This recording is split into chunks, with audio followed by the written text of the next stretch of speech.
Bienvenidos una vez más a este segmento de clases virtuales de Prepa 15. En esta ocasión les tendremos la clase de la vida en México, etapa 3.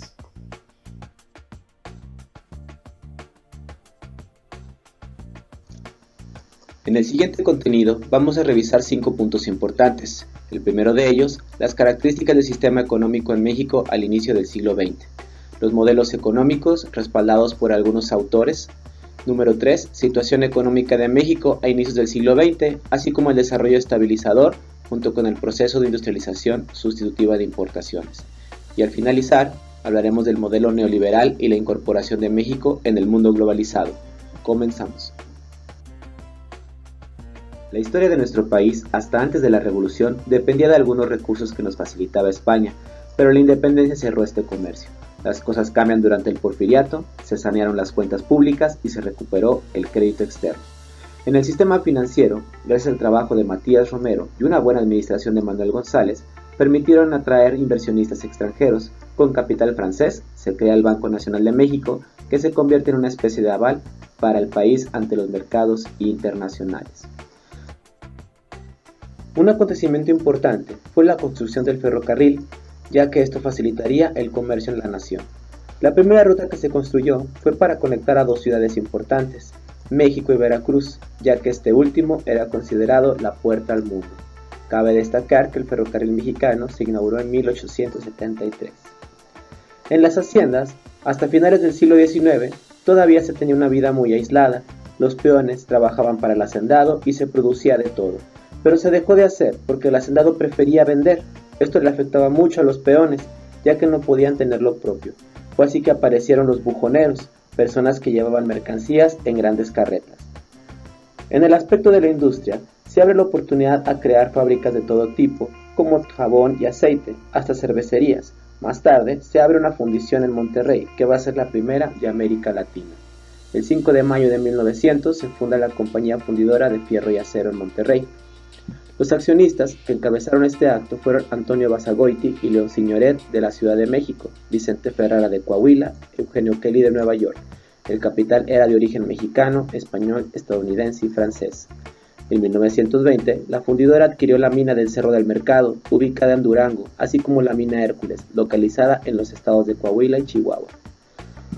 A partir de 1970, se inició una paulatina decaída en la empresa originada por deudas financieras, sindicales y productivas, lo que lo llevaron a la quiebra el 9 de mayo de 1986.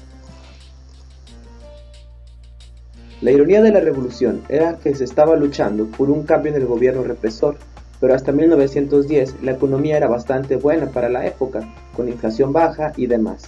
En 1913 se vino una crisis financiera que se remonta hasta antes de la revolución y del mal manejo de Victoriano Huerta como presidente. En 1915 se empeora cuando se viene una hambruna, ya que las vías férreas movían más ejército que comida, debido a las batallas continuas.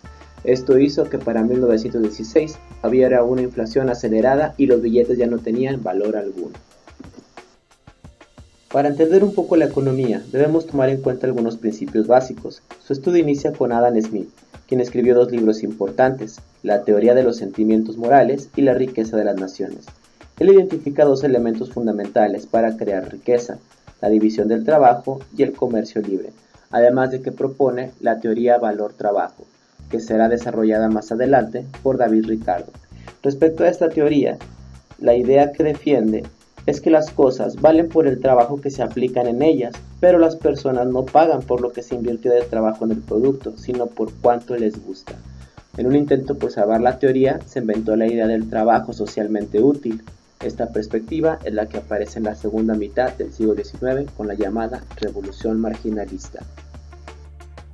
Para tomar sentido a lo anterior, conviene identificar distintos periodos en el funcionamiento de la economía. El primero de ellos abarca de 1870 a 1913 y se conoce como el patrón oro o primera globalización, ya que cada país para emitir dinero debía contar con reservas de oro. Esto fue impulsado por Gran Bretaña. De 1923 a 1929 no hay muchos arreglos financieros entre las naciones, por eso ocurren inflaciones muy elevadas y países como Alemania y Estados Unidos tuvieron las peores de su época. Por eso, al término de la guerra, los triunfadores buscan construir un nuevo arreglo que evite este tipo de problemas, Así es como se propone el Bretton Woods, además de la aparición del Fondo Monetario Internacional, que evita crisis de balanza de pagos en los países y el Banco Mundial. A finales de los 80, la URSS se derrumba y el mundo bipolar desaparece. Es por eso que entramos en una nueva globalización que perdura hasta 2008. Al entender un poco los procesos globales económicos, retomamos la situación de México en el siglo XX.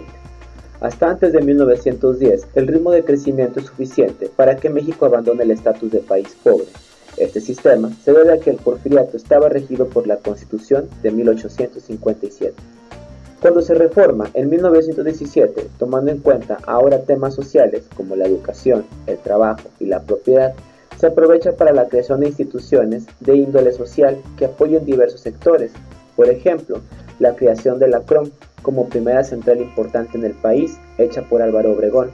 Plutarco Elías Calles promueve un nuevo partido oficial, el PNR. Cárdenas, en 1936, organiza el movimiento obrero alrededor de la CTM y el campesinado con la CNC, para al final transformar al partido oficial como el PRM. Hablar de desarrollo estabilizador es hablar de un proceso que se vive durante y después de la Segunda Guerra Mundial. Es cuando se asientan las bases y condiciones hacia una nueva economía, además de las diversas relaciones internacionales que comprometen a nuestro país. Este proceso inicia en los años 40, época donde se tiene como presidente a Manuel Ávila Camacho. Es aquel que le toca vivir con todo esto.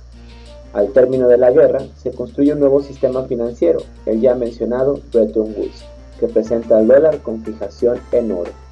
También vemos la creación del Banco Mundial, que se fundó para ayudar primero a los afectados en la Segunda Guerra Mundial y después con el objetivo de poder ayudar a todos los demás países.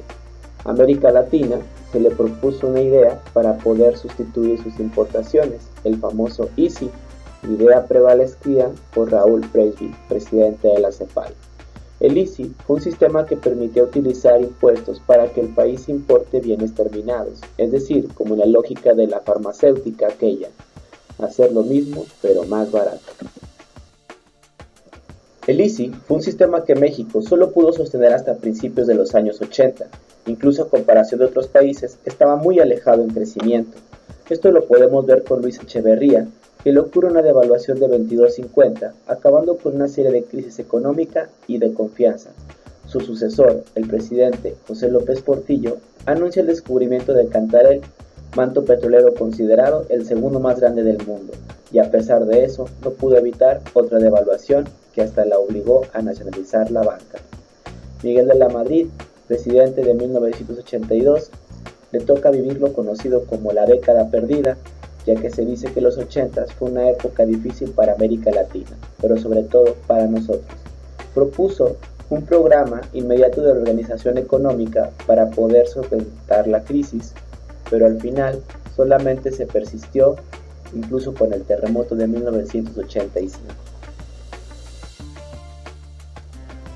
Aunque ya hablamos de la transformación política, también es importante hablar de la transformación económica. En junio de 1986, México decide ingresar al GATT. El GATT significaba para México terminar de forma definitiva con la idea de la industrialización vía sustitución de importaciones.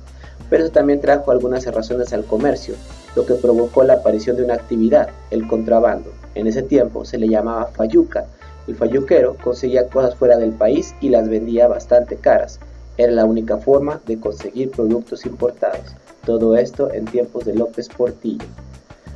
La inflación seguía creciendo y, como había vaticinado Silva Herzog, en 1987 el gobierno anunció un plan antiinflacionario que se llamó Pacto de Solidaridad Económica. Aunque fue un plan muy exitoso, de cualquier manera la gente estaba muy enojada y la elección de 1988 terminó con serios problemas. Carlos Salinas de Gortari, ya estando en el poder, lo primero que hizo fue renegociar la deuda externa por medio de un plan llamado Plan Brady, que redujo de manera el pago de intereses. Y para cerrar, lo que hizo también fue anunciar en 1991 un convenio de tratado de libre comercio con los dos países norteamericanos, que entran en vigor el 1 de enero de 1994. Para concluir con esta presentación, recuerda realizar la actividad integradora correspondiente, que consiste en realizar una presentación digital, analiza las acciones implementadas en materia económica en el país y compara los distintos modelos económicos puestos en práctica en el siglo XX, con el propósito de destacar los elementos que intervienen en la productividad y su relación con el entorno político, social y cultural. Con esto me despido, espero les haya servido mucho este material, muchas gracias por su atención.